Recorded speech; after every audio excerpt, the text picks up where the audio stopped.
Hello, I'm back. Okay, well, I don't think that you guys realize that I went anywhere, but just to fill you in, for the past 2 weeks, I don't know what happened, but I got really sick out of nowhere, and I thought maybe I just need to lay down for a day or two. I'm gonna recover.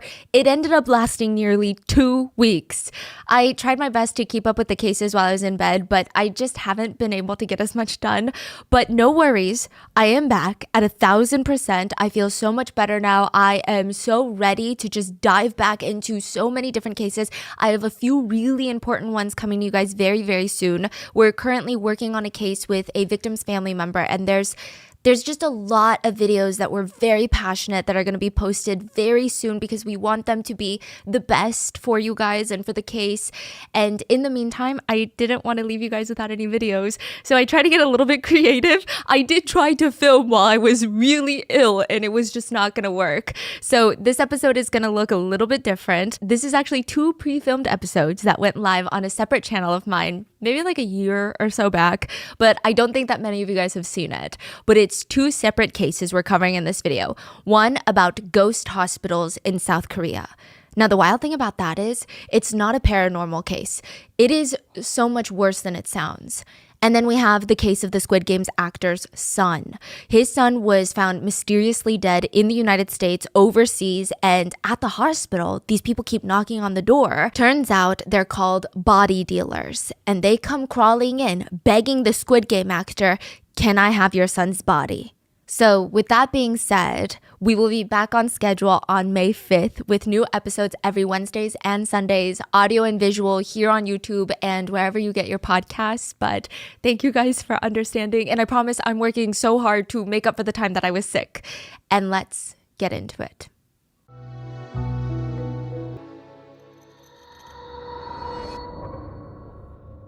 Today, we're talking about ghost doctors.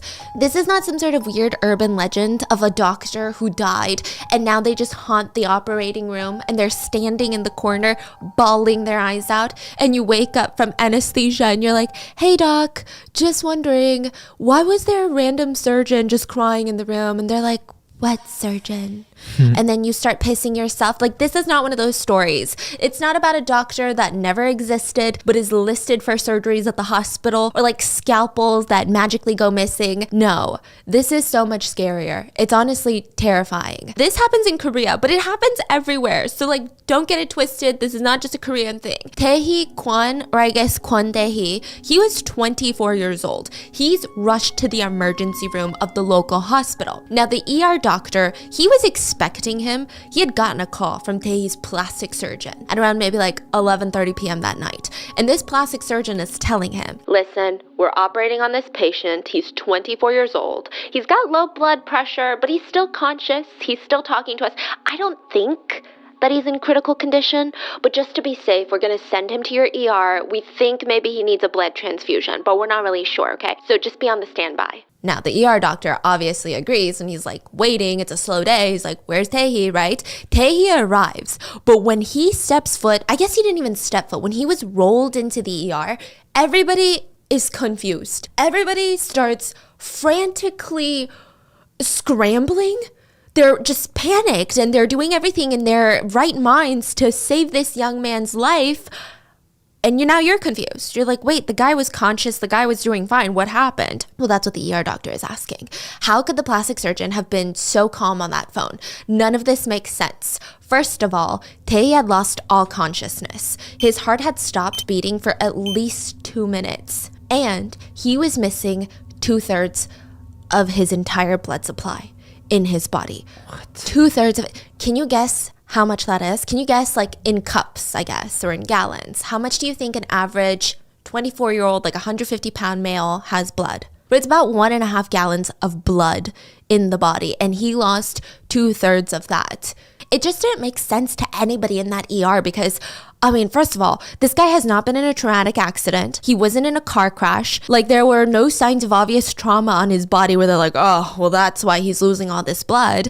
He was literally in the care of a doctor, a plastic surgeon. So how does somebody lose that much blood during a plastic surgery operation? And why was the plastic surgeon so freaking calm when they called the ER? The whole thing is so unsettling, and more so because Tae was officially declared brain dead. And the next morning, his family, they're called to the hospital. And the plastic surgeons come too, the ones that operated on him. And this is so depressing because when Tae's brother was called to the ER, and again, I don't know the protocol. If you guys work at hospitals, please let me know. Let's say a family member is really sick in the hospital. Do you tell them it's an emergency or not? Because are you worried that they're going to get into a car accident? Are they going to speed? So do you downplay? Like, what are the rules of that? Well, the hospital, they tell Tae's brother, hey, your brother's in the hospital, but his condition is not that serious. They just straight up say it's not that serious. He's brain dead. Yeah, so I don't know if it's like a hospital rule so nobody like hurts themselves or hurts others, like driving there, speeding or something. I don't know. So the brother just assumed that maybe Tae had gotten into a bar fight or something. Listen, it's not good news, but it's not life or death. He's getting into the taxi thinking, I'm going to fight my brother. Not physically, but I'm going to sit there and I'm going to scream at him because why is my little brother getting into bar fights and ending up in the ER? Like, he's going to be like, you're never going to do this again. Like, I'm going to be your chaperone. That's what he's thinking on the way there. But when he gets to the hospital, he's never going to have a chance to scold his brother or even talk to his brother. Because when he gets there, Tae is unconscious. The family, they're sitting there. We want answers. We don't know how this happened. What are you talking about? He lost 2/3 of his blood. That doesn't even make sense. Nobody seemed to have any answers. The hospital were like, we don't know.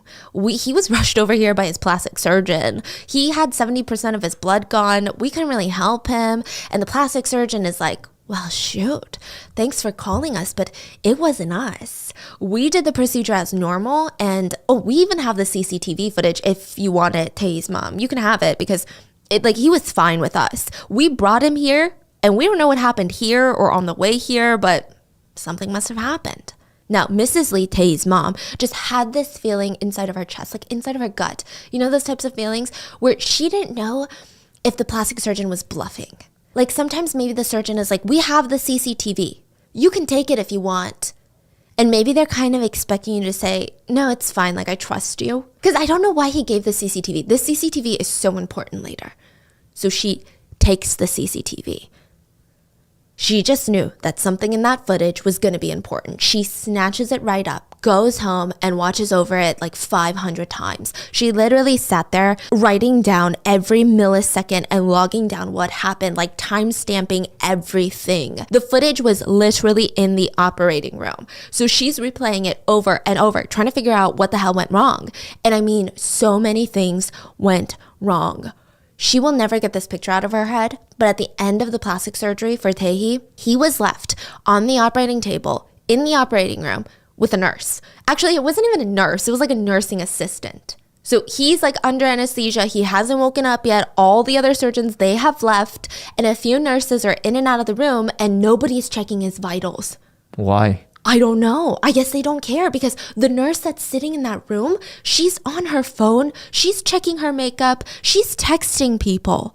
Listen, I just want to say nurses are amazing and they will save your life, but not this one apparently. She literally just could not care at all. She heard this noise coming from Tae, this like dripping noise. And she looks down and Tae is literally bleeding out onto the floor from his jaw. She goes and grabs a mop and mops the blood up. You're like, okay, that makes sense, right? But she does this 13 times. This is not a leak from the ceiling because it's raining and your ceiling isn't great. This is not like a river leak. Like, this is someone's blood that's continuously coming out of their body and you're not putting more blood back into the body. But you're mopping it up 13 freaking times. I don't even think you have to be a nurse, a nursing assistant. I don't think you have to even have much common sense to know that that's dangerous. Later, the anesthesiologist comes into the room like an hour later and is like, hey, did he wake up yet? Why isn't he woken up? And then they start freaking out at that point. So you're like, how did the surgery even go wrong to the point where they're done operating on him, but he loses 2/3 of his blood? What kind of freaking plastic surgeon are we talking about? So I think to understand the whole story of the ghost surgeries, we have to talk about who Kwon Tae is, okay? Now, Tae was a really nice guy. Everybody that knew him describes him to be warm and humble, and he was the type of son that would slave away in the kitchen on his mom's birthday to cook some seaweed soup, myeokguk, which is a Korean tradition. You have to eat this on your birthday. Now, I don't know if it tasted good, but he would spend all day cooking that for his mom. He did well in school. He valiantly served 2 years in the Korean army. Honestly, this guy was a high achiever, and he just really wanted to do well in life.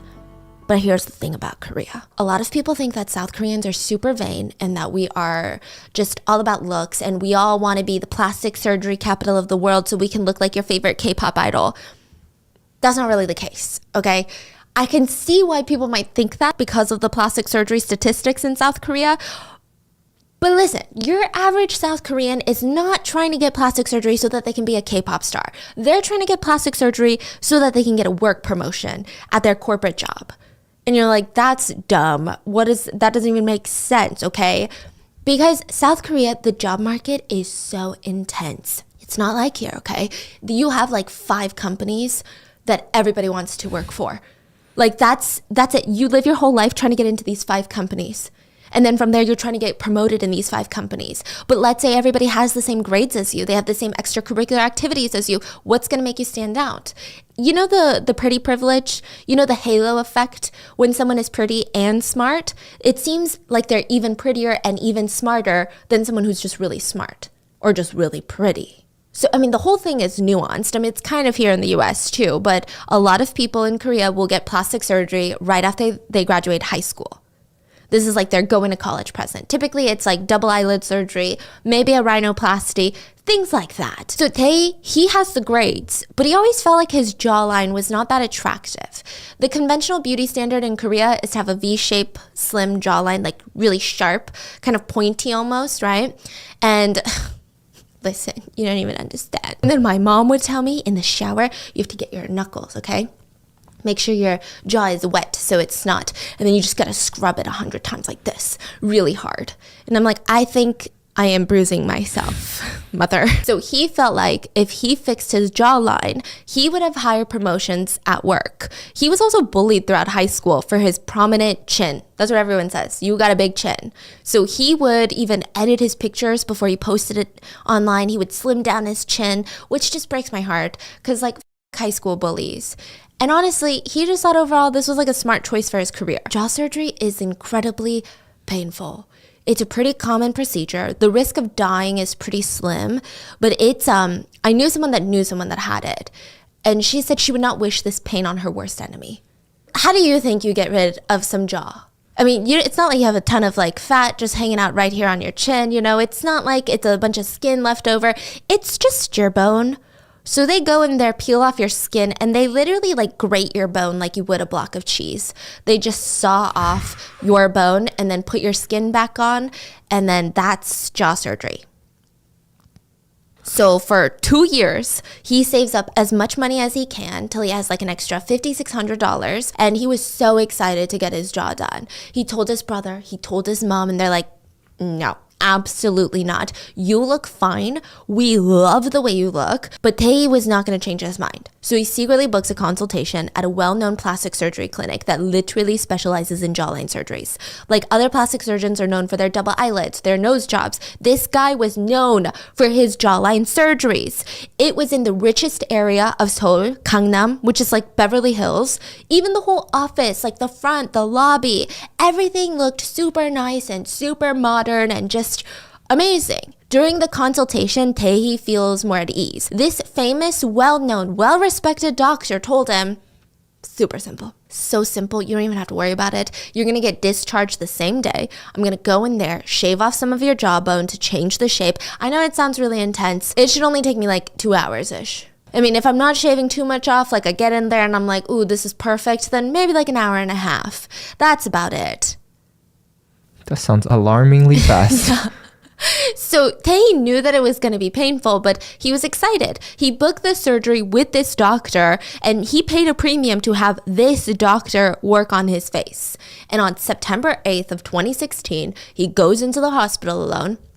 And again, the doctors are like, super easy procedure. Don't even worry about it. Like, you're going to be able to ride the train home. You're going to take the subway home. You can get a taxi. You're going to be all bandaged up. Don't get me wrong, but good job. Like, so easy. Obviously, that's not how it happened. So Tae is put under general anesthesia, and the timeline of his surgery goes something like this. And it's weird. I know it's going to sound like I'm just listing off times, but it's so important to this whole thing. 1 p.m., the plastic surgeon that he signed with, the one that he consulted with, goes in and starts the operation. He cuts into his jawline, and almost exactly an hour later, he leaves the room. That's already kind of alarming. Why'd you leave the room? Are you going to wash up and get sterile again when you come back? Where would you even go? Why did you leave? But that's not even the alarming part. When he leaves, 1 minute later, a new random doctor walks into the room. Now, the medical charts and records for Tae don't list this doctor anywhere. This is not the assistant doctor for the surgeon. This is not a resident that's training underneath this plastic surgeon. Nothing. It's almost like this doctor doesn't exist. AKA the ghost doctor. Yes. So they walk in and just starts operating on Tae. I mean, you would think that this is some sort of imposter that broke into the hospital and wants to like torture patients or something. So they work on Tae's jaw for like 30 minutes. Then the main doctor walks back in and then leaves again around 3 p.m. So this is 2 hours after his surgery started, which according to the main doctor, the procedure should have taken just 2 hours. But both the main doctor and this ghost doctor, they leave the room and he's like open. He's not all sewn up yet. They leave the room and the nursing assistant comes in and they stay in the room for like 30 minutes. There was not a single doctor in the room during the time that he was technically open and he was under anesthesia. I'm sorry, nobody wants to be in that situation. That sounds like a nightmare situation. Then the ghost doctor comes back, finishes the surgery, and leaves around 4 p.m. Now, this is 3 hours after the start of the surgery. Then the main doctor enters the room to dress Taehee's wound and just leaves. They all leave. From there, he's essentially wheeled into the recovery room at 7:30, and for the next 3 hours, the nurse just sits there expecting him to wake up soon and like mopping up his blood casually 13 times off the ground right underneath his head. And she's not alarmed at all by this. All the doctors just like left. They actually went home for the day. What? The ghost doctor and the main surgeon were like, oh, I work a 9 to 5, guys. I gotta go. So they left. But the anesthesiologist was going to come back. I don't know if he went out to eat dinner or something, right? But the anesthesiologist, he comes back and he's like, oh, why isn't he waking up yet? He's been out since like 1 p.m. It's like, what, 9 p.m. now? That's weird. Anything I should know about? And the nurse is like, well, yeah, I did mop up his blood like 13 times. So now the anesthesiologist starts freaking out. He rushes him into the OR and is trying to find a vein to put the blood into because he obviously needs blood because he lost 2/3 of his body's blood, right? But he can't find a freaking vein. And I was sitting there reading this like, you are an idiot. You don't deserve to be an anesthesiologist. And I was panicked. I called my sister and she said that maybe this is common sense, I didn't know this, but she said that when you lose blood, so your veins, all they do is pump blood into your heart, to simplify it, right? Your heart pump blood into the vein. Yeah. Your heart pumps blood into the veins and then the blood goes back into the heart. You get it, right? It's like a whole system. Well, it's not efficient if, let's say, the tube is this big and you have so little blood. It's going to use so much more pressure to move that blood along. So what happens is your vein shrinks to try to make it a lot more efficient for your body to pump the blood. Now, what that means is it's going to be really hard to find a vein, which, I mean, if you guys have ever gotten your blood taken and you have pretty rough veins already, like the pain of people trying to find a vein when you've never lost blood already. So he can't find the freaking vein. Now, he calls the main surgeon and, he starts freaking out and they're like, we got to call the ER, but we got to make it seem like it's not our fault. So they call and they're like, we just need to bring this guy in. He's still conscious. Don't worry. The shady part is, without the CCTV, if Tae's mom didn't get that, she would have no idea who this random doctor is and they would never have been held accountable. Not even the main surgeon would have been held accountable. A ghost doctor is, especially it happens in plastic surgery, it's common in Korea, but everywhere. It's when you use the fame of a plastic surgeon, the ones that are Instagram famous, the ones that everybody is like, ooh, I heard that celebrity got their work done there. The one that everyone's like, the influencers are coming in and like doing the stories with them. Well, that doctor is going to do your consultation. They're known for how good they are with da-da-da-da-da. And you're like, okay, I'm willing to pay this premium. Dr. Tomato is the best of the best. But when you're knocked out from anesthesia, Dr. Random will come in and operate on you. You're like, why? I mean, that doesn't make sense. Well, a lot of people will hire attorneys and are willing to pay more to get the name partner on their case versus a random associate because you feel like you want their expertise, you want their skills, their talent, right? But think about how many surgeries that famous plastic surgeon can do in a day. Did you know in plastic surgery, in the business of plastic surgery and a lot of other private doctors, consultations are actually the moneymaker? It's not actually the surgery. Sometimes consultations are more important than the surgery. Because when you first go in and you get a free consult with like a plastic surgeon, that's when they're trying to sell you. They're trying to close the deal. They're trying to close the deal. So this is actually the most important moment inside of that building because once they close the deal, your money is their money. So the surgery, I mean, it's already too late. Obviously, they don't want a bad reputation, but they have your money. Now, consultations are super important, and everybody wants a consultation with these famous doctors. Now, you got 24 hours in a day. 8 of those hours they need to sleep. I'm sure they only work 5 days a week. Sure, they can charge more for being a famous doctor, but how much more? It's just not lucrative enough. So a lot of shady doctors have come up with a way around it. They'll take on a patient, promise to operate on them using their skill set, and when the patient is knocked out on the operating table, they'll start the procedure, slip away, and a ghost doctor will come in and do most of the work. And while the ghost doctor is operating on patient A, the main famous surgeon goes to patient B, starts the whole process over again, and then to C and to D, and they can do a bajillion surgeries a day. And then, when all's said and done, the ghost doctor will f*** off like a ghost that never even existed. They'll never be listed on the records because remember, the patients are paying a premium and only want the main doctor operating on them. Now, the crazy thing is, the ghost doctors aren't just residents of plastic surgery. Because that kind of makes sense. Residents are like doctors in training, especially at like teaching hospitals. They work under attending doctors and they will practice on patients while the attending doctor is watching them the whole time. But this is not the same case. Sometimes these ghost doctors are just freshly qualified plastic surgeons. Sometimes they're dentists that are looking to get into plastic surgery or they need some quick side hustle money. Sometimes they're nurses, or in some extreme cases in South Korea, they're medical equipment salespeople. Medical equipment salespeople, like you're trying to sell me a scalpel and now you want to operate on my patient. Can you imagine? This is super illegal, by the way, but who will know? I mean, if everyone at work is benefiting, if every employee benefits from keeping this secret and they're all making money, the patient is knocked out, how will they know? So in South Korea, the plastic surgery business is booming. It's about a $10.7 billion industry, and it's almost incentivized for these clinics to be run like factories. Like, let's talk about Park. So Park was a patient at one of these clinics. He was a 26-year-old student, and in 2012, he too wanted jawline surgery. But the ghost doctor that performed his surgery barely knew, like, what they were doing. Park was left mutilated, suffering from partial paralysis in his face, and he was just devastated. He said he went to Dr. Sang because he was very famous. I mean, he did think that it was a little bit strange that Dr. Sang was like, oh, well, I have an opening next week. Because this is like one of the most famous jawline surgeons at the time. So he's like, what do you mean you have an opening next week? I thought the wait list would be months, maybe a year. And he's like, oh, don't worry. He was like reassuring Park. Oh, don't worry. It's like someone canceled on me. So it's a cancellation. And you know what? You it's an urgent situation. I'll fit you in. I don't know, maybe it was that or something, but Park felt like the whole thing was weird.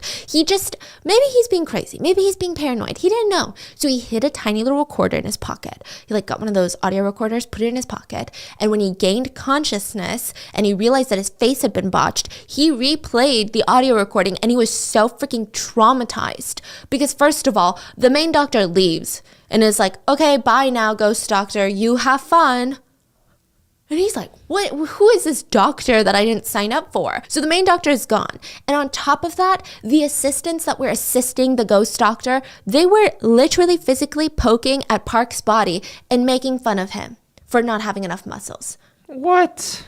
This is something that gets me so freaked out about surgery. Because I actually heard if you are in like an emergency situation, and this is not to fearmonger people, but I heard a lot of waivers that you sign, technically they have the right to like check your whole body, even if they don't suspect something's wrong with your body. So sexual assault while patients are under anesthesia is actually more common than you think, is what I read. I mean, if I'm dying, so you gotta help me, right? And I know that there's majority good nurses and doctors out there, but I'm just saying. Anyway, Park said, being operated on was the worst decision of my life. I have lost sensation in part of my chin. My nose is stunted, and it's literally the opposite of everything that I was promised. So he reported Dr. Sang, and the trial is underway now. But there was another instance, December 2013. A high school girl named A, she was brain dead after plastic surgery. She was getting a double eyelid surgery and a nose job, a rhinoplasty. And people were so shocked because it's like, how do you accidentally become brain dead from that? This is like the two most common procedures, maybe all around the world, but specifically in South Korea. These are not that dangerous. It's much less dangerous than like a BBL. It sounded terrifying. People are like, wait, do I have to be worried? After investigation, it was found out that the main doctor that she thought was going to do all her procedures did her double eyelid surgery, left her alone with a nurse for 40 minutes in the OR. Then the ghost doctor comes in and he's starting to cut open her nose and he's like, wait a minute, why is her blood oxygen monitor off? That's weird. And the nurse is like, I don't know. So he turns it back on and her blood oxygen level is rapidly dropping. The anesthesiologist wasn't even in the room. So they rushed to perform CPR. And in that moment, she probably could have been saved if she was rushed to a real ER in a real hospital. But the head doctor was scared that his practice would lose business. So he told the ghost doctor, just finish her nose job. Like he wanted him to perform a nose job on a dying girl that they knew was actively dying, because if she dies and they could blame it on, she just wasn't compatible. Like, this is so rare. It must have been a her problem. Or they wanted to do the whole, we finished up surgery and she was totally fine throughout the entire surgery, but then after the operation, she went into critical condition. Which again, it would still calm the nerves of everyone, because it's almost like saying, oh, she was like a very rare special case. Like she couldn't handle the situation. Which I don't know how it works, but I'm sure there's like 9 million ways that the ER could figure out that you're lying out of your ass. But by that time, it was too late. A was brain dead upon arrival in the ER. The police went to investigate the plastic surgery clinic, and they were so shocked at what they found. Inside of the clinic, she wasn't even in a regular OR. Inside each operating room, you're only supposed to have one table. I mean, we've watched so many medical shows. I'm sure you've watched Grey's Anatomy. You know what it looks like, right? But this clinic had 2 to 3 operating tables in one room with a curtain dividing the tables. Super illegal, by the way. But the doctors did this so that they could just move around and perform more surgeries. Like the ghost doctor is like, oh, then I need you here and here and here, and then go faster. And then the main doctor is like going from patient A to B, C to D.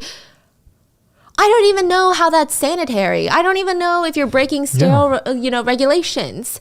Exactly. Like the sterile zone or whatever they call it. It's like some sort of factory line. I mean, this clinic was straight up a surgery factory. Even when the police went and saw the head doctor's schedule, he was scheduled on 5 different surgeries at the same time. And each surgery was slated to last around 5 hours. I mean, it's literally impossible unless this guy has a time machine. So as these stories start making headlines, a ghost doctor comes out anonymously to expose the industry. And he said what's fascinating is that if you perform the surgery and you help consult the patient, like you are talking to the patient, closing that deal, you get 5% of the total surgery profit. If you just consult with the patient and you close that deal, you get 3% of the surgery profit. If you do no consultation and you just perform the ghost surgery, you get 2%. You get less by doing the surgery versus just doing a consult. That's insane. Because closing the deal is more important than, I guess, their quality of work. And that's not a lot of money they're getting paid. Like No. 5%, that's like, imagine the surgery costs like a few thousand, right? Let's say Yeah. 5,000 for a surgery. 5% of 5,000, so $250. Yeah, well, a lot of it is like doctors who want training. Some of them aren't even doctors. They just like want to be trained. And I guess they're just happy to have free training. Plus they get a little hustle money on the side, which is so alarming. Like, For plastic surgery, that's so yeah, scary. like you're fixing my face for life. No, thank you. So essentially, they were saying that a lot of these clinics are set up by investors who put money into a clinic and they pick the most charismatic doctor that they can find. Not even the most talented, just the one that is the most TV presentable, the one that looks like an authoritative doctor, the one that talks really well, the one that is smooth talking, not the awkward one that's really good at what they do, but is not a people person. No, they pick the charismatic doctor. They get celebrity endorsements. That's their investment. They have this doctor go on all these TV shows talking about plastic surgery. Maybe they start a YouTube channel. Maybe they work with some influencers. They build that trust. And then when people come out as new patients, of course, they want to see this famous doctor. And the famous doctor will basically sit there and do consultation after consultation after consultation, have them sign the papers, pay the money, book the services, and pretend like they're the one doing the surgery. But they're not, because they've got a basement full of ghost doctors. The ghost doctor said it's like literally a basement where you just have pagers and you just you don't even know ahead of time, or am I going to do a nose job today? Or am I doing a jawline surgery? You just get paged, you enter the operating room and they're like, hey, fix up this jaw. We're just going to shave it into a V. Wow. And then once they're done with that, they go back into the little basement room and wait for another call. Which is crazy. Also, side note, I don't know why I'm getting this flashback, but like when I first started YouTube, a Korean plastic surgery company reached out to me and was like, we will fly you to Korea if you vlog your experience getting plastic surgery with us. Yeah. And I was like, I will opt out. 'Cause- Which anyway, again, this makes it seem like I'm against plastic surgery. I'm not. I'm just against ghost doctors and like shady plastic surgery businesses because they don't protect the patient. They literally hurt the patient. Now, anyway, there's no schedule. These ghost doctors will literally randomly operate on whoever the fuck needs them. So they'll just come in the middle of a nose job and just figure it out. Just figure it out. Then the head doctor and the investors will make tens of millions a year if successful, which they would never be able to do if the famous doctor actually did all of the surgeries themselves. I think that's insane. A doctor came out to say to run a successful plastic surgery hospital, it's not even about how skilled you are. It's about how good you are at consulting and marketing. So why does South Korea do this if it's illegal? Someone who orders or performs an unlicensed medical act is subject to a maximum of 5 years in prison or a fine of $44,000, which is a drop in the bucket for these head surgeons that are profiting tens of millions of dollars a year. For example, a doctor who asked a nurse to perform double eyelid surgery and nose surgery at least 90 times got a 3-month suspension and no fine. Suspension? Yeah, he just like couldn't perform surgeries. Not that he was to begin with for like 3 months. So he took a vacation. Yeah. Right? And another doctor who asked a medical device company employee, like a salesperson of medical devices, to perform at least 58 surgeries, got a 3-month suspension. Nothing even happened to their license. What is going on? So obviously, I mean, the laws are not as relaxed here, but I mean, it's so hard to even prove that they did anything. That's why they get such a small little fine. Now, anyway, back to Tae's story. He was operated on by a ghost doctor who was unqualified, literally didn't even have a plastic surgery license. And he had studied to be a general doctor in medical school. He was left unattended for hours at a time with no kind of doctor around. He was left with nursing assistants who had no care that he was bleeding out in front of them, because all the doctors decided to go home.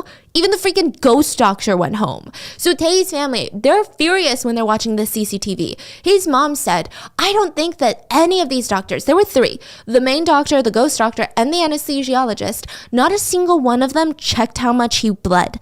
Not one freaking time. And then the plastic surgeons had the audacity to try and fake medical records, and they tried to lie that they provided a blood transfusion, which I guess they forgot that they gave Mrs. Lee the CCTV, or maybe they didn't think that she was going to study every millisecond of it, but she proved that they were lying. And despite Tae dying, the plastic surgery clinic remained open and bragged about how not a single patient was hurt in their 14 years of operation, which was a complete lie. But the clinic argued that Tae actually died in the hospital and the ER was at fault and not them.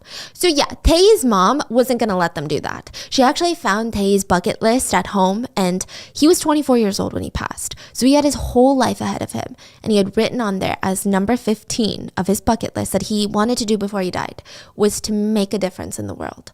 So Mrs. Lee, she felt like that was her duty as his mother. She felt so angry, like for not only just what happened to him, but what happened to so many people. Like she was finding these online forums of people anonymously saying they're so embarrassed because even though plastic surgery is so common, you don't really talk about it in Korea. It's not really openly talked about.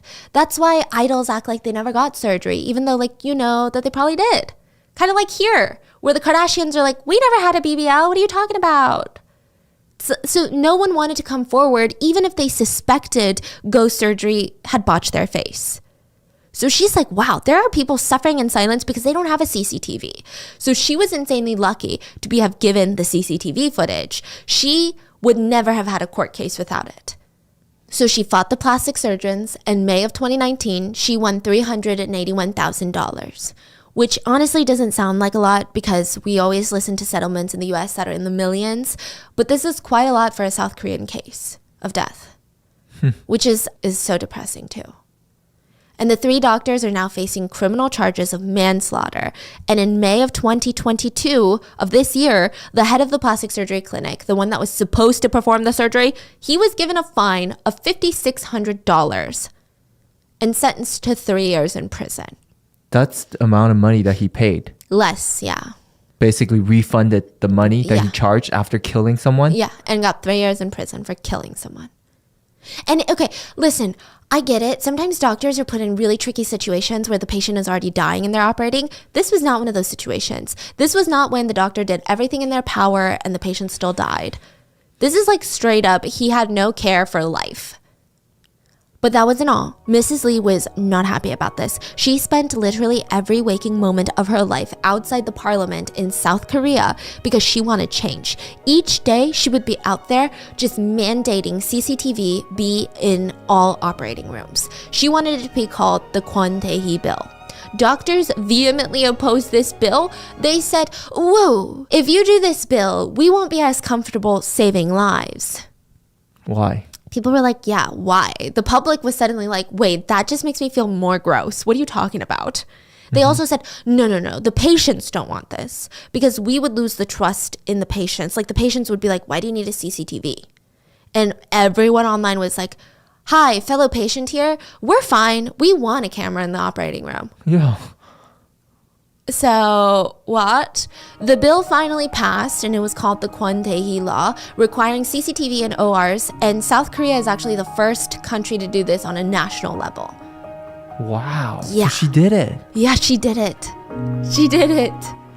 There are exceptions. So you can't have operating cameras in emergency operations involving high risk to save a patient's life, which makes sense because in those situations, there's no right or wrong thing to do. It's such a gray area where you're just trying everything to save this patient's life because they're dying actively. So to be criticized, I can see why from a doctor's perspective that's really dangerous, and even from the patient's perspective. So those are the exceptions, and in training purposes, which I don't know why that's an exception, because wouldn't you want to record it anyway because you're training so then you can show it to other students too?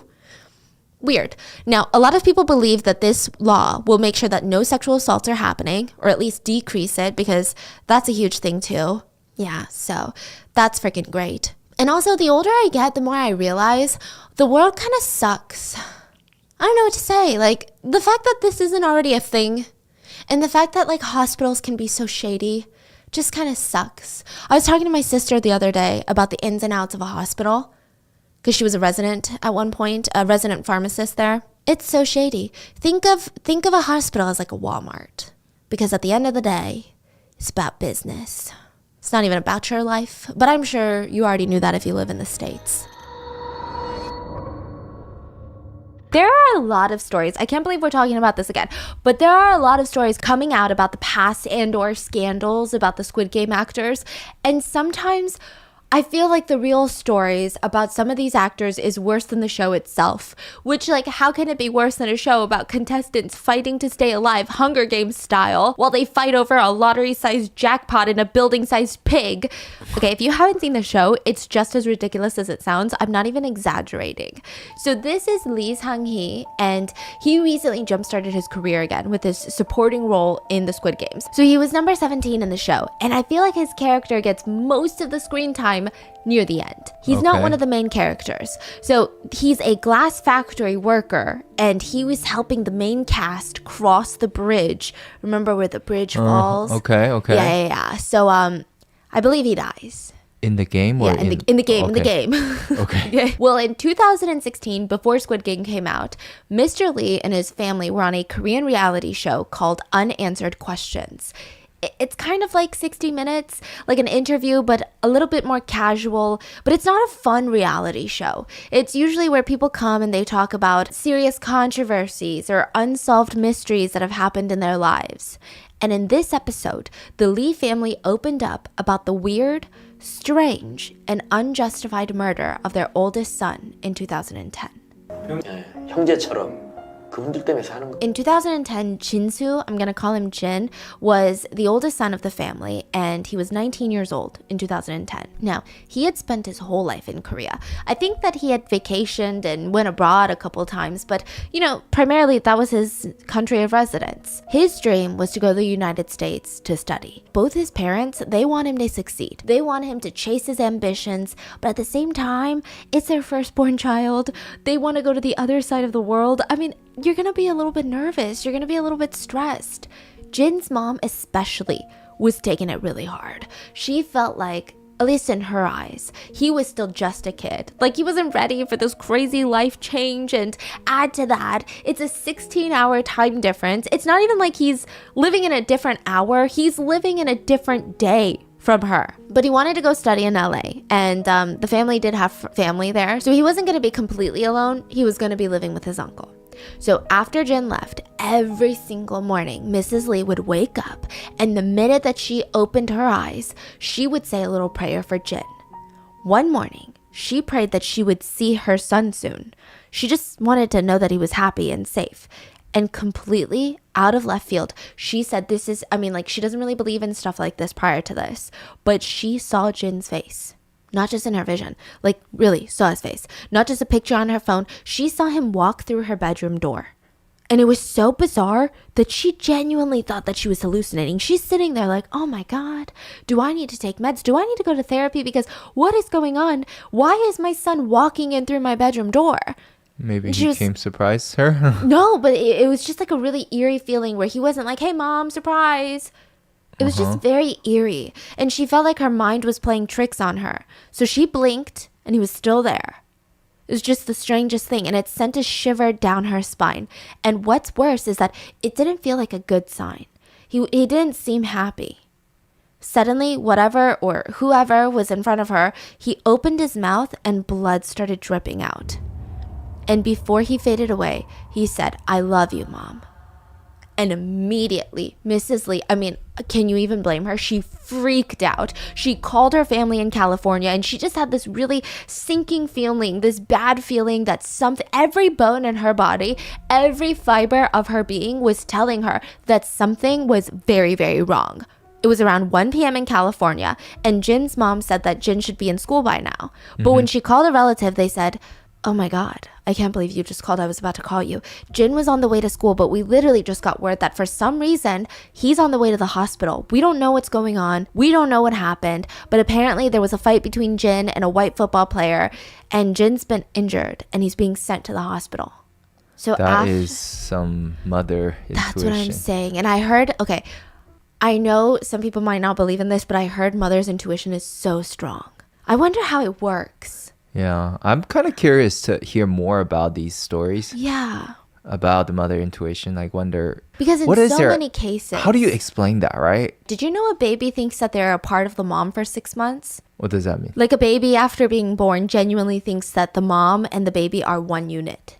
They don't distinguish the mom as like a separate unit. So maybe there's like some sort of connection that's left behind, but it's so weird. Yeah. How do you even feel something like biologically speaking? Yeah, what is the scientific research of this? I need to know because it happens in so many stories and I believe it. Like I believe it fully. Yeah, me too. Yeah, it's weird. So anyway, she makes that phone call and now she's like, are you serious? Like, what is happening? After the initial update, the news only got worse. It was almost back to back, like just gut punches in the stomach. By the time that he reached the OR, he was brain dead. And it was just devastating. Just 15 minutes ago, Mrs. Lee had woken up praying for a good day and she had seen her son walk through her bedroom door. And now she's been told that her entire life had been ripped apart and her son is brain dead in California, which is half a world away, like on the other side of the world. So immediately they start making arrangements to fly to California, but it would take a full 48 hours for them to get out there. They needed to book the flight. The flight itself would take 11 hours. And I can't even imagine what those 48 hours felt like. I can't even imagine. Just imagine sitting on a plane where you can't pace around and leave and cry for 11 hours, knowing that your son is brain dead in the hospital. You can't even call them for 11 hours because you're on a plane. Like, I can't imagine that level of helplessness and stress. So when the family get to California, they were met with a slew of reporters outside the hospital, and Mr. Lee immediately felt alarmed. The reporters were asking the couple, what made you decide to donate your son's body? What? And they were so confused. Like, what do you mean we're donating his freaking body? Like, why would you think that? Why would you say that? We literally just got here from California or from Korea. Who even told you that? But they're not trying to argue. They're just trying to get to their son. So they're like, what? What are you saying? They rush inside the hospital. And inside the hospital, the same thing, okay? The doctors informed the family that Jin was brain dead. The odds of him ever waking up from his coma or functioning like a human were basically non-existent. But that's not all. The respiratory system that was keeping Jin alive was very expensive. The family would have to cover it if they needed to keep him hooked up to the machines. So it was the hardest decision any parent ever had to make. And with a very heavy heart, the family cut off Jin's life support. And I don't know what you want in those moments. Like, I don't know if there's anything in the world that will bring you some semblance of peace or like closure. I'm sure there's nothing, but what they definitely wanted was some quiet. But immediately, people started walking into the room asking if they would donate Jin's body.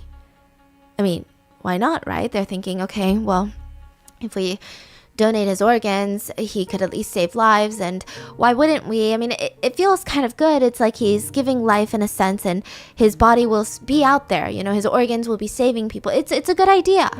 It gave the family comfort. So yes, they told the people with the clipboards that they would donate Jin's organs.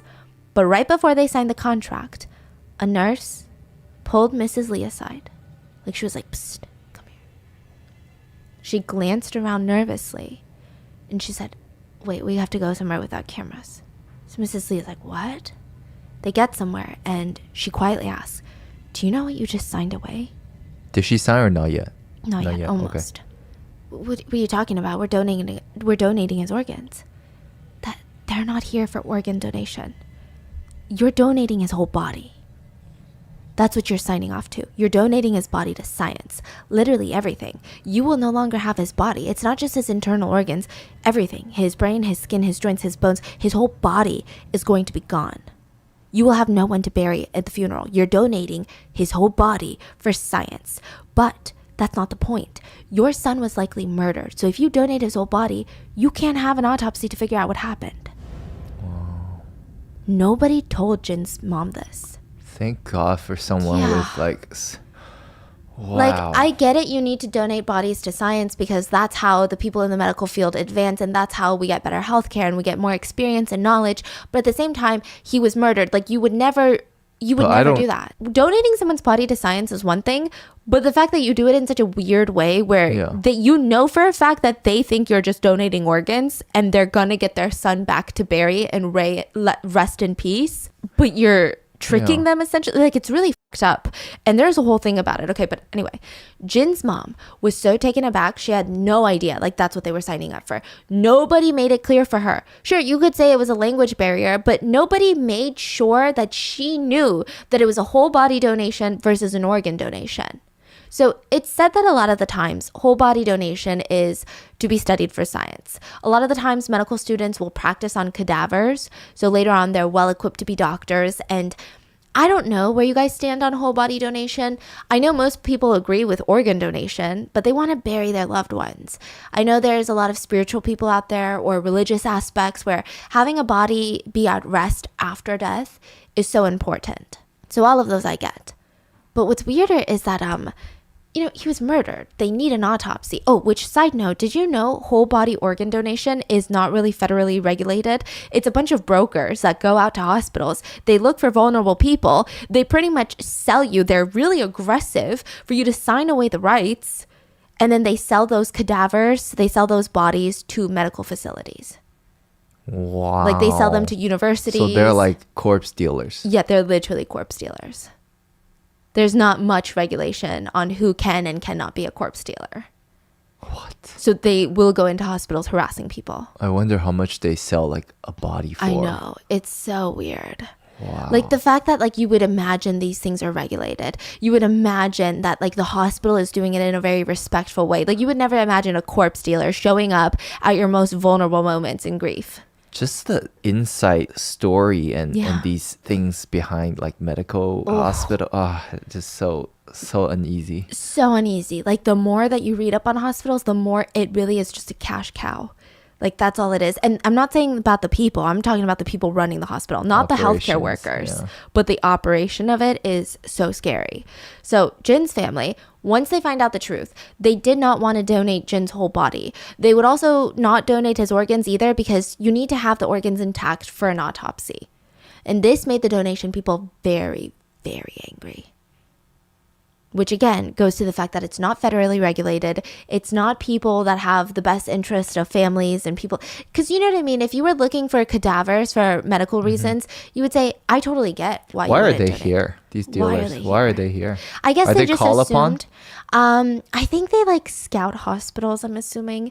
And I think they assumed because they're not good at English and they're not residents here, and to bring Jin's body back to Korea. Okay, so this has nothing to do with the No. other party. No, I don't think so.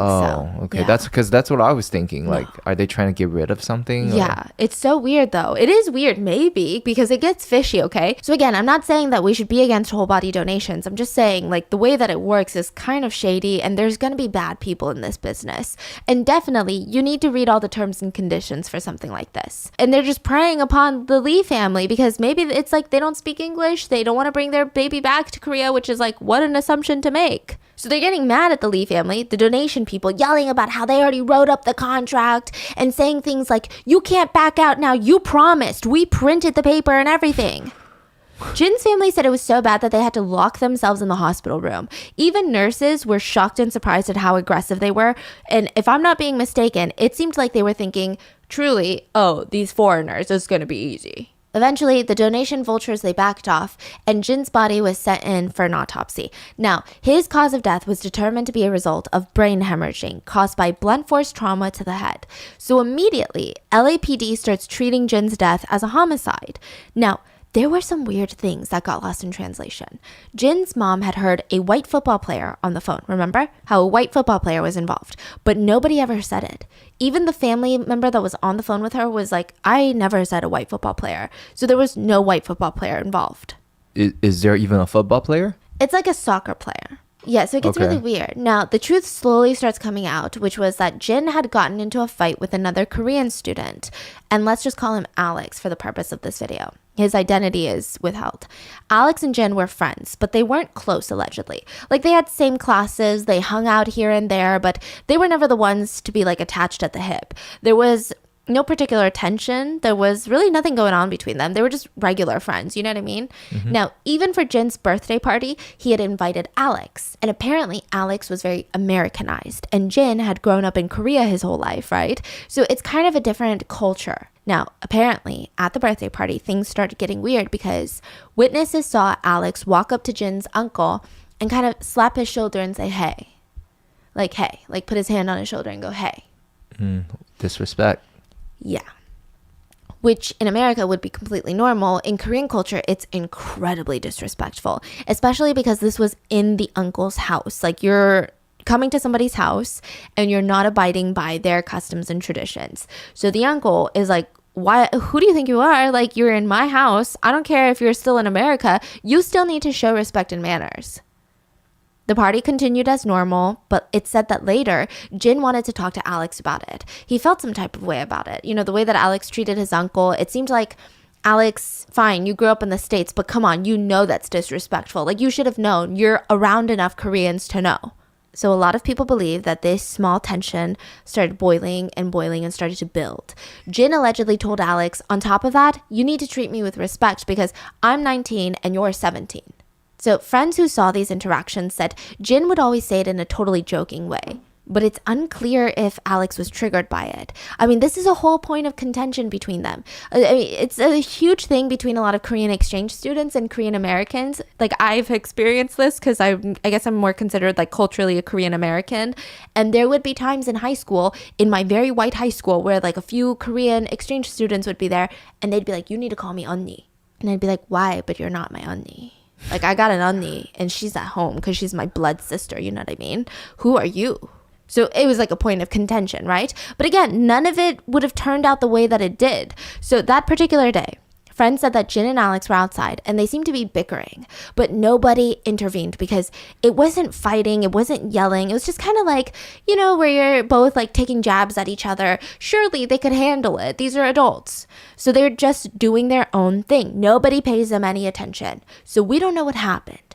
But Alex said Jin threw the first punch, punched him. Again, there is no way to prove or disprove this. There are no other witnesses who came forward, so it's just Alex's word. Now, what we do know is that Alex was a soccer player, and he had his soccer cleats on, his shoes, the one with the spikes, and he confessed that he kicked Jin with those shoes twice in the face.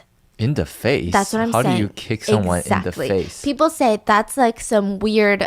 Like karate? Like what are you saying? Like, it's not like the movies where you're that fast. I imagine that he wasn't that fast. I imagine that Jin had time to move because he wasn't drunk. There was nothing to block his reflexes. You kick someone in the face when they're on the ground. Exactly. But he said Jin threw the first punch. He didn't say he shoved or anything. He just kicked him in the face 2 times with his soccer cleats. And he said the whole altercation lasted 30 seconds before their gym teacher ran out and broke up the fight. Now, Jin collapsed on the way back into the school, and he never got back up. So the state decided to press charges against Alex, and Jin's family starts looking for attorneys. Now, this is really wild. The family had no idea where to find a good attorney. They also, you know, he's not the most famous actor in Korea, and especially in 2016, he really wasn't that well known. Like, he had his core group of supporters, but he was not like the main character of Squid Game. He was not on all these K-dramas. They couldn't afford a lawyer. But it was high profile enough that they get a Korean American lawyer calling named Larry. Let's call him Larry. And Larry said that he was an influential lawyer in the area with over 40 years of experience working with the LA legal system. And he was also well connected to high powered politicians and prosecutors. So he knew what he was doing. Larry even flew to Korea to meet with Jin's family and introduce himself. And he looked exactly how they imagined. He said the process was going to be, he would represent them in court, they would file a wrongful death suit against Alex and against the school, and hopefully get some money out of it. Now, Jin's family winced at that because they didn't want the money. They just wanted justice. I mean, yeah, money would have been helpful though, because again, they're not doing that well. They're not rolling in money, and they're facing a bunch of medical fees and all the flight costs, the funeral expenses. Yeah, money would have helped. And thankfully, Larry said that he would not ask for money up front. He would only take money if they won the lawsuit. So a few months pass by, nothing big happens. And the family is confused, like, hello, isn't this supposed to be where we're making progress? They reach out, Larry doesn't pick up. They get in contact with someone from the police. And the police are like, oh, we thought you had an attorney. They didn't let you know? We dropped the charges against Alex. What? So nobody bothered to even alert the family. Larry just decided, no money, not my job, not worth it anymore. What makes the whole situation more suspicious? Because what kind of lawyer does that? But it's after the charges were dropped, Alex moved to Korea. Okay. Now, I don't know if his parents were there or he wanted to get a clean break, but it just feels a little bit convenient. Nobody moves to Korea, especially if you're a Korean American. Your family has spent so much time and money immigrating to the US. Unless you finish college or you're going to college in Korea or you've secured a job in Korea, it's not the most standard thing to move back to Korea Out of nowhere? out of nowhere. Okay. So it feels a bit convenient, right? So the police also decided the whole thing was an unfortunate incident. They didn't even charge Alex with involuntary manslaughter, which is technically what you would charge him with because it wasn't premeditated murder, it was manslaughter. And to add to that, Jin's family was like, okay, well, if you close the case, then we want the records because we're going to find a new attorney. And the police said that the records were destroyed. Which is weird because closing a case, okay, it's weird, but it's not alarming. It's been done before. But destroying files, that's bizarre. One of the few surviving records reported that Jin had a .10 alcohol in his blood during the fight, meaning that he was considered legally drunk. This is weird because the hospital showed his level was .010. So again, that's a huge difference between one is drunk and the other one is sober. So either the police are being shady or they're that incompetent. Honestly, I think they're that incompetent. But the whole case just reeks of suspicion. But how do you drop a case like that though? Like, Yeah. So they were no? just saying, we looked at the facts and it was an unfortunate incident. We're not going to pursue it because no Who's crime making the happened. call on this? Jeez. That's what I'm saying. So 3 years later, the family wanted to reopen the case in Korea. They had Jin's body exhumed for a second autopsy. His body would have been decomposed quite a bit by this point, so it was going to be a lot harder. But they concluded that the cause of death was a heavy blow to the upper stomach with something like soccer shoes hitting his stomach. That would have caused a heart attack. That would lead to the cerebral hemorrhaging in his brain. So Jin did have hemorrhaging to his brain, but not because of a blow to the head, but rather to the upper stomach. So does that mean that Alex kicked him more times than he admitted? Or did he kick him in the stomach instead of the head? Which is, why would you lie about that? Because I feel like the stomach sounds nicer than the head. To be like, oh, I kicked them in the stomach sounds nicer than I kicked them in the face. It was just so strange. So Lee Sang-hee teared up and he cried. And he said, because he just felt so powerless about the whole situation, he said, I feel sorry for my son that his dad is so powerless. And I feel so sorry that even after death, he can't rest in peace because they had to exhume his body. 합니다.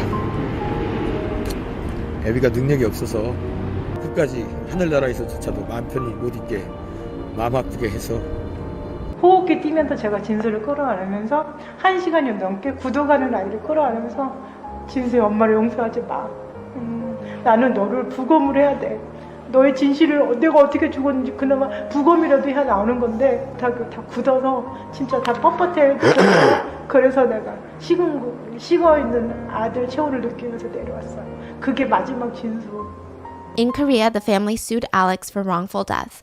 The judge ruled in favor of Alex, saying there was not enough evidence for a conviction because, like I said, they couldn't even get police reports because they were destroyed. They had like a few things, but it was nothing. The family appealed the case in 2019, 10 years after Jin's death, and they won the appeal, which everybody knows how rare that is to win an appeal, especially in South Korea, but they did. And Alex was sentenced to 3 years in prison. And Jin's parents think about Jin every single day. Have conspiracy, but why does it just sound so shady? So there is a conspiracy that Alex's family was well off Yeah. compared to Jin's family. And now I don't think Alex's family was well off to the point where people are like, oh my God, they're so wealthy. This is like eat the rich situation. But I think it's also the victim was a foreigner who maybe didn't have as many roots and connections in LA. Yeah. And the LAPD are known for having some shady officers for sure that will take bribes. Even the dealers at the that's if somebody was killed or murdered, Yeah. obviously They're going to want an autopsy. exactly at what scenario was somebody wants to give away the body? And why were they already waiting at the reporters at the door? Exactly. And why were they already saying, oh, we heard you're donating your body when they didn't talk Exactly. to anybody? Yeah, so that just brings me to think somebody probably call some people, bring them to the hospital, Yeah. and then the police just disregarding it, destroying the evidence or records. It's I don't know. Just I feel like, I mean, obviously, Alex did something, but I also feel like he kicked him more times than he said, and probably in various locations. Is how I feel. And that's why he's changing his story. And maybe his family is more well connected or more well off and wanted to create this whole situation. I know it's a big conspiracy, but it just doesn't make sense. Otherwise, we're just looking at too many coincidences, like the body donator dealers, and then you have the LAPD just being so stupidly incompetent. Like, that doesn't make sense either. And the lawyer is just what? Yeah, the Like, lawyer's confusing, like wasting their time when they could have gotten a real lawyer who could fight this. And the thing about the blood alcohol level, it's such I know it seems like a typo, but when it comes to blood alcohol level, you can't have typos because you're not dealing with a number that's like 100 is drunk and 1 is not, right? You're dealing with like points. Everything is a point. Yeah. So yeah. the fact that they just like took away the 0 after the point, it's I feel like it's so weird. What are your thoughts on this case? I need to know in the comments. 응원 많이 해주셨던 분들이나 이 보고 계실 분들한테 네. 카메라 보고 마지막으로 영상 마지막으로 인사. 끝까지 더 노력해서 여러분들에게 즐거움을 줄 수 있는, 행복을 줄 수 있는 영원한 광대가 되겠습니다. 고맙습니다. 잊지 않겠습니다.